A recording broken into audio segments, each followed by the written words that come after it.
Assalomu alaykum do'stlar. Bugun pasiyentdan O'zbekiston kartalariga pul yuborishni o'rganamiz. Buning uchun birinchi navbatda telefon nomeringizni ro'yxatdan o'tkazamiz.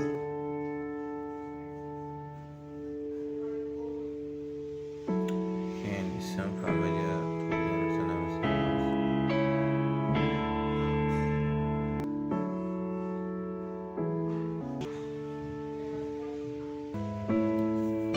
keyin adresimiz, ko'chamiz, shahar, bu yerda yashaydigan ko'changizni,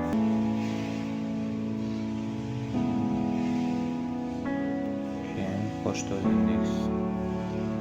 Pochta indeksni bilmasangiz, mana shu indeksni yozsangiz ham bo'ladi. Продолжать. Emailni yozasiz. Bu yerda har kim o'zining shaxsiy emailini yozadi.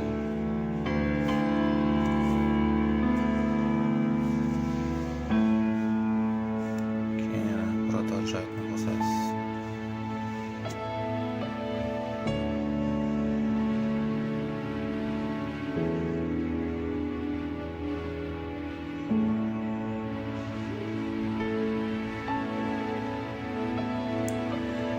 Keyin boyagi nomerimizga kod keladi, kodni kirgizamiz.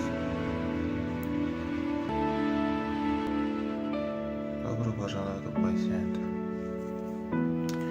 Отправить деньgini bosamiz. Yubormoqchi bo'lgan mamlakatimiz poyst degan joyiga O'zbekiston deb poyst beramiz. O'zbekistonni tanlaymiz.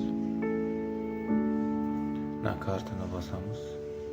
Keyin mana bu yerga UzCard bo'lsa UzCard yoki boshqa kartalarni nomerini yozasiz. Продолжать. Yubormoqchi bo'lgan summamizni belgilaymiz. Misol uchun 1000 rubl. Bu yerda 49 rubl komissiya bor. Buni yo'qotishni ubrat komissiyasini bosasiz. Invite kod degan joyiga kod добавлен. Kirganstik 0 komissiya. Продолжать bosamiz. Keyin bu yerda Sberbank yoki boshqa kartamizni kirgizamiz. Nomeri, sroki va sekretniy raqamini kirgizamiz, 3 raqamli. Keyin shu nomerimizga, kartaga ulangan nomerimizga kod keladi. Shu kodni kirgizib